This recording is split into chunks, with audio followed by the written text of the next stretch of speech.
here on the field with Gulf Coast head coach Jack Wright. 4 straight South state championships. Y'all kind of did it the hard way, but I think it shows a lot about the team, the way y'all were able to battle back and then knock out the number 4 team in the country. That's what I told the team in the huddle after the game. Love these guys. Some teams are just physically bigger, better, and faster, and they don't have to have gut checks like this or like we had against Colin. We've got a really, really good team and a lot of good players. But you're right, we put ourselves in a bind a couple of times, and these guys have come back swinging every single time. And you typically love players because of what they can do for you physically, but these guys are mentally tough. They've had their oil checked, and just so proud of them for passing the test. There were a lot of times this year they could have checked out. There were times in this game they could have checked out. I think that tonight was kind of a microcosm of the season. Yep. You get behind, you get a chance to tie it up right before half, can't pull it off, just bang, bounce right back, and then keep rolling in the second half. Yeah, it just felt like we could move the ball all night. Just calling plays from the sideline, it just felt like our base stuff was working. Let's let our guys play fast so that they know what to do. They can play fast. What you saw tonight was just execution by players. There was nothing fancy about what was called. Nothing really new was in. Just our guys playing fast and executing, what we've been running all year. You had almost 500 total yards offense, but let's start on the other side of the ball. The regulators, like we mentioned, first half, never really stopped Jones, 24 points. And then everything changed in the second half. They wound up with 55 total yards, no points. Could not be prouder of them. Really, really sinking feeling in the first half. Just felt like Jones was overpowering us. And that was surprising because we've got a really good defensive front. But we felt like we were overpowered and maybe they were playing a step faster than us. But in the second half, it just was a completely different feeling. It just felt like they were going to struggle to get yards. They were going to struggle to score, and they did. So I don't know. There was really no magic speech. There was nothing really, newsworthy to say about what happened at halftime. I just think our players got it in their mind that they were going to make some stops, and they did. There was definitely a big change. Y'all were able to get in the backfield in the second half, force some tackles for losses, and they were punting, the first 2 or 3 possessions of the second half and never put up any points.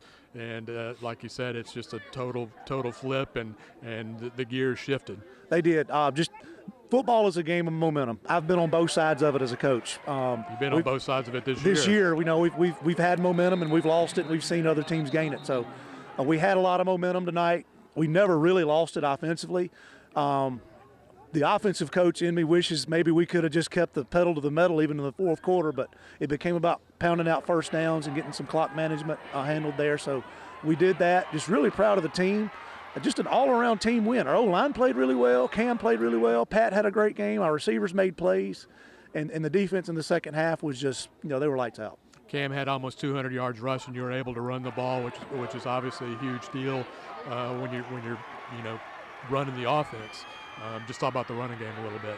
Cam's been here 3 years. Had an injury last year and was not able to finish the season, so he's had some disappointment. He's had to share his opportunities with other really good running backs, which is what happens at this level. But tonight I saw something different in his eye before the game. He had a really good week of practice. Just felt like he was going to give Gulf Coast his all tonight, and he did. Played really hard. The kid deserved a great game like this in the spotlight, and he came through. 2 receivers I want to talk about. Kamari Odom, I think he had double-digit receptions. He was just everywhere, making catches, converting first downs. He was really good. Kamari's had a great year. He's been a clutch football player. Go back and look at a lot of the critical plays we've made and some big wins, and he's in there somewhere in every single game. Just couldn't be prouder of him. Again, he was here last year, had to share his opportunities with somebody else. Has had a great sophomore season and been a great player for us and been a great leader. And Ramon Bradley was the other one, had 2 big touchdown catches, first 2 scores of the second half that got y'all out in front.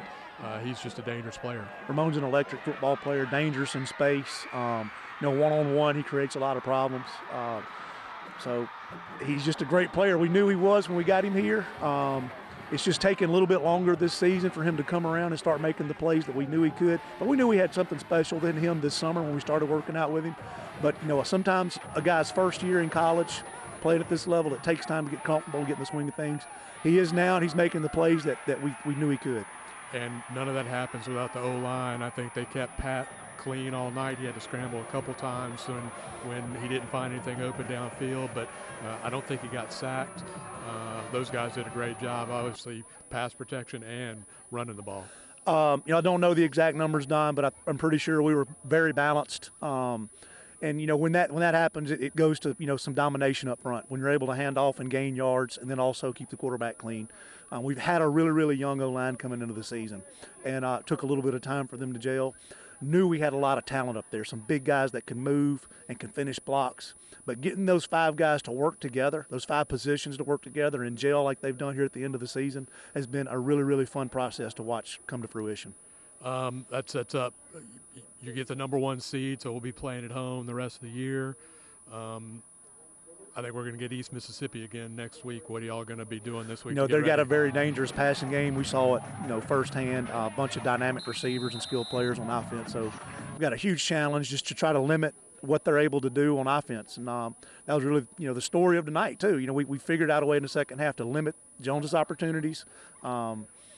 So we've got to go in. We know obviously we'll watch the last game. We've already watched it, but we'll go try to figure out where some mistakes happen, see what we can fix. I'm sure they will do the same thing. The second time you play, it's almost never the same story. That doesn't mean that we're going to win, but it means the game's probably going to play out a lot differently, I would guess. Just from experience playing some teams twice in the season, that second time around, there's both coaching staffs are really good. They'll make some adjustments, and so we'll kind of have to feel each other out a little bit in the game next week. You always talk about how hard the MACCC South is. Now you've won it 4 straight years. What does that say about the program? MACCC South is a very, very tough division in football. A lot of really good coaches, a lot of really good players work against them every year. For us to come out on top 4 years in a row, I could not be prouder of where this program is. The work of our assistant coaches, Coach Bryant, Coach Smith, Coach Schufelt, Coach McCray, Coach Louvier, Coach Chavis, Coach McDougal, and Coach Luckett. I owe the world to those guys. They make me look good. They're the ones that are doing the real work out there, working with these players and getting them better every day. So I owe a lot to my coaching staff. Though most of those guys have been with me for 4 years, and I'm really proud for them to share this championship with the program. Congratulations, Jack. Thank you.